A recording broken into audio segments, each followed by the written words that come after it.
तो हम पढ़ रहे थे sources of law in jurisprudence. तो पिछले क्लास में हमने देखा था legislation as the sources of law. आज हम उसके आगे बढ़ेंगे, अपने टॉपिक को आगे बढ़ाते हुए आज हम पढ़ेंगे custom as a source of law. ठीक है, तो hello everyone, this is Rahul Raj. आप सभी का स्वागत है एक बार फिर से मेरे यूट्यूब चैनल लीगल राहुल में, जहां पर कि मैं लॉ से जुड़े हुए तमाम सब्जेक्ट्स को, तमाम टॉपिक्स को सिंप्लीफाइड वे में समझाने की कोशिश करता हूं। तो आइए शुरू करते हैं।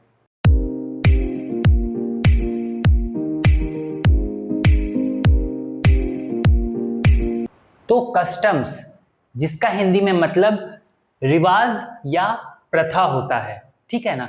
तो हमारे समाज में कई प्रकार की प्रथाएं और रिवाज काफी समय से चलते आ रहे हैं। जैसे कि किसी के डेथ होने पर हमारा हेड सेव कर लेना, ठीक है ना, या फिर हिंदू मैरिज के समय में 7 फेरों का लेना, ठीक है। तो ये क्या है, ये कुछ प्रथाएं हैं जो कि काफी समय से चली आ रही हैं और 1-2 साल से नहीं, काफी लाखों करोड़ों साल या फिर 100-200 साल से चली आ रही हैं, ठीक है। तो ऐसी प्रथाओं को ही, ऐसी रिवाजों को ही हम कहते हैं कस्टम्स, ठीक है। तो मतलब क्या होता है कि ये जो लंबे समय से चली आ रही हैं, इनको एस्टेब्लिश प्रैक्टिसेस कहा जाता है। इसका मतलब है कि ऐसी प्रैक्टिसेस, ऐसी चीजें जो कि लोग हमेशा से करते आ रहे हैं और ये एस्टेब्लिश्ड है, ये पूरी तरीके से जो है बैठ चुकी है हमारे समाज में और हमारे समाज के लोग इसको पूरी तरीके से एक्सेप्ट कर चुके हैं, ठीक है।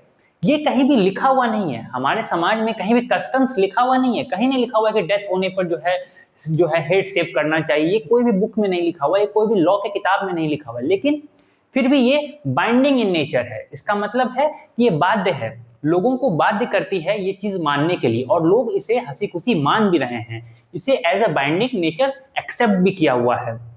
तो पहले के टाइम में क्या होता था कि कोई भी क्या है कि लॉ नहीं था, कोई भी एक सेट ऑफ रूल्स नहीं थे, एस्टेब्लिश्ड लॉ नहीं थे सोसाइटी में।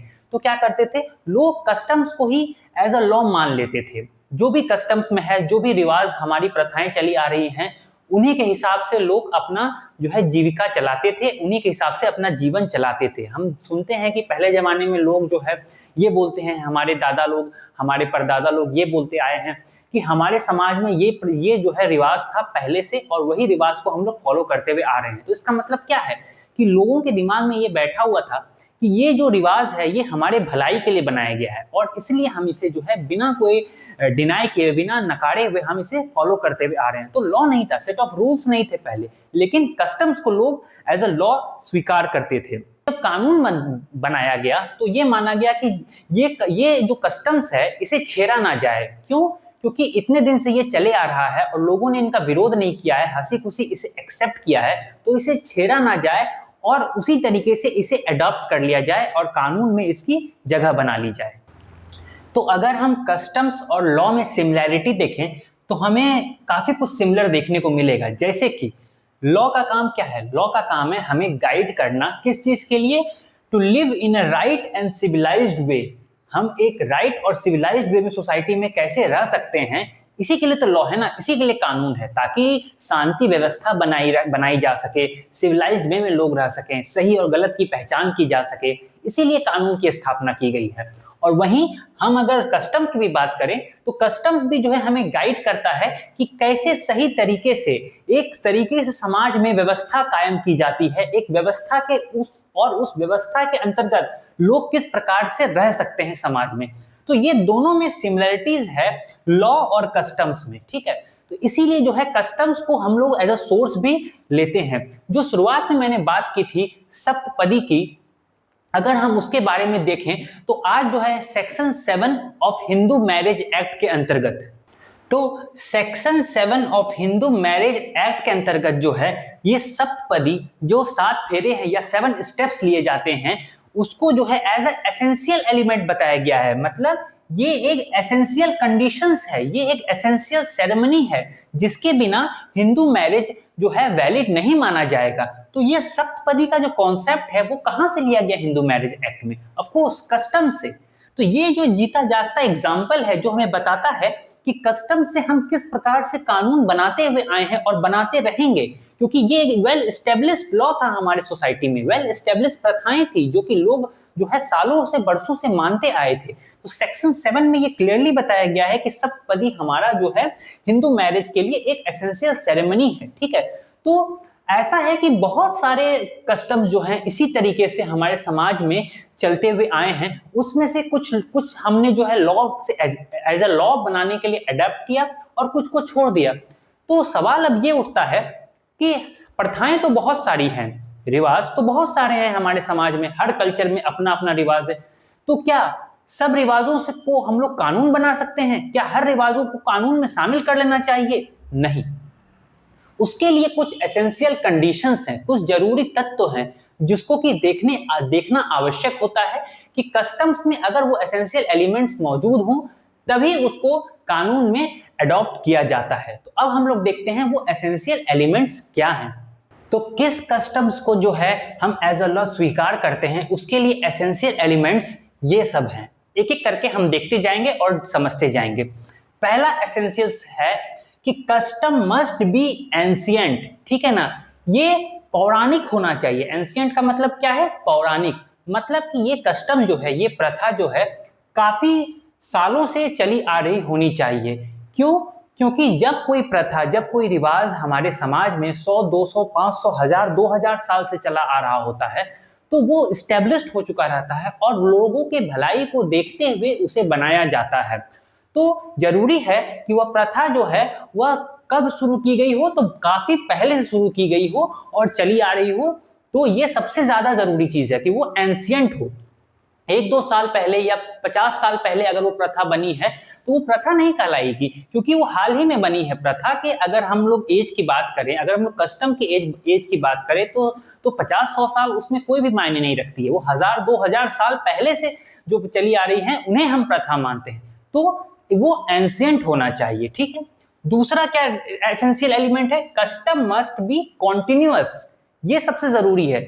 ऐसा नहीं हो कि वो जो प्रथा जो बनी थी वो 50 साल तक वैसे ही निभाई गई, फिर उसके बाद रोक दी गई, फिर हाल में 10 साल पहले उसे शुरू किया गया है। नहीं, ये बीच में ब्रेक नहीं होना चाहिए। ब्रेक का मतलब है कि उसमें कुछ गड़बड़ है, ठीक है ना।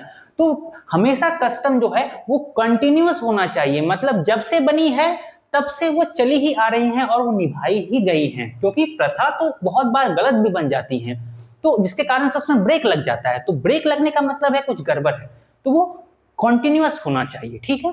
Next, custom must be reasonable.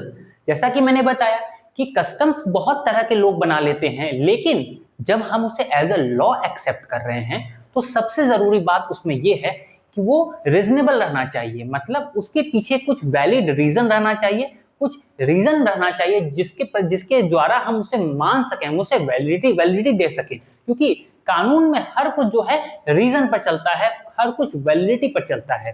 तो कस्टम्स में विदाउट वैलिडिटी, विदाउट रीजनेबिलिटी हम उसे एक्सेप्ट नहीं करेंगे। तो उसके पीछे कुछ रीजनेबल काउज एंड रीजंस रहने चाहिए। Okay, next, custom must be moral, मतलब कि कस्टम्स, ऐसा कोई भी कस्टम नहीं रहना चाहिए जो कि इमोरल है, ठीक है ना। ऐसा कोई कस्टम नहीं रहना चाहिए जो कि अनैतिक है हमारे समाज में। उसे हम एक्सेप्ट करें भी तो कैसे करें, वो इतना ज्यादा अनैतिक है। और जब हम उसे अनैतिक ही मान रहे हैं तो उसे एज अ कानून कैसे एक्सेप्ट कर सकते हैं? कानून तो हमें सिखाता है, मोरालिटी सिखाता है, सिविलाइजेशन सिखाता है, राइट और रॉन्ग में फर्क सिखाता है, तो हम इमोरल कस्टम्स को लॉ कैसे बना सकते हैं, है ना। Next, customs must not be contrary to statutory law, मतलब जो स्थापित कानून है हमारे समाज में, हमारे देश में, ठीक है, उसके खिलाफ नहीं होना चाहिए।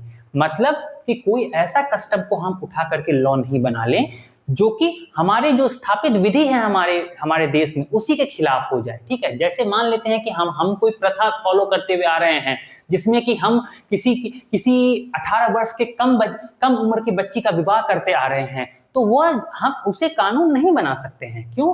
क्योंकि वह हमारे स्थापित जो विधि है जिसमें कि बाल विवाह पर रोक लगाया गया है उसके खिलाफ वो हो जाएगा, ठीक है। तो हम ये हमेशा देखते हैं कि हम जो प्रथा उठा रहे हैं क्या वो हमारे विधि के विरुद्ध जा रहा है, क्या वो जो कानून हम बनाए हुए हैं पहले से, जो लॉ है, that must not be go opposite of any law, ठीक है ना, तो वो किसी भी कानून के विरुद्ध में नहीं जाना चाहिए, ये बहुत ही जरूरी चीज है।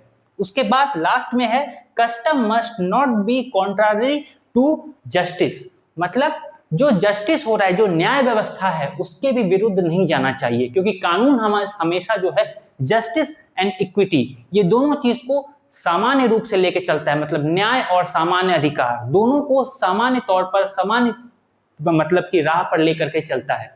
इसीलिए जस्टिस या न्याय व्यवस्था के विरुद्ध भी वह कस्टम्स नहीं होने चाहिए। तो जिस भी कस्टम्स में, जिस भी प्रथा में ये सारे एलिमेंट्स मौजूद होंगे, ये सारे एसेंशियल एलिमेंट्स मौजूद होंगे, वही कस्टम जो है हमारा क्या होगा, वही custom as a source of law हम उसे अडॉप्ट कर पाएंगे। अगर इसमें से कोई भी एसेंशियल एलिमेंट मिस रहा तो हम उसे as a source of law adopt नहीं कर पाएंगे। अब लास्ट में हम देखते हैं काइंड्स ऑफ कस्टम्स, ठीक है ना। कस्टम्स भी दो प्रकार के होते हैं, पहला कस्टम्स विदाउट सैंक्शंस, ठीक है ना, और दूसरा कस्टम विथ सैंक्शंस।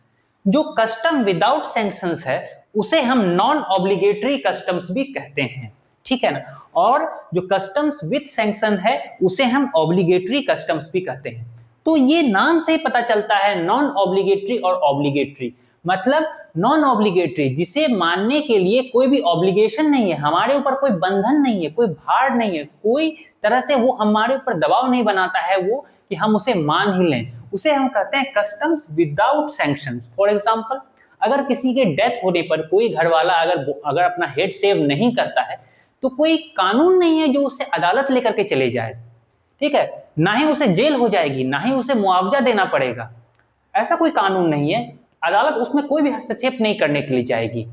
ये हुआ नॉन ऑब्लिगेटरी, मतलब कोई बंधन नहीं है, ये कस्टम्स को आप मान भी सकते हैं, नहीं मान सकते, ये आपके स्वेच्छा के ऊपर है, ये आपके मन के ऊपर है।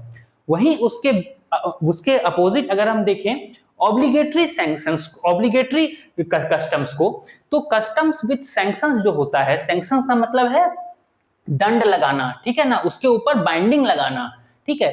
तो जो ऑब्लिगेटरी कस्टम्स है वो हमारे ऊपर कानूनी दबाव बनाता है कि हम उसे माने ही माने, ठीक है। जैसे कि मैंने बात किया था हिंदू मैरिज एक्ट के अंतर्गत सप्तपदी का, तो अगर हम हिंदू मैरिज एक्ट के अंतर्गत विवाह कर रहे हैं और हमने सप्तपदी नहीं लिया तो वो हमारा मैरिज ही जो है इनवैलिड हो जाएगा।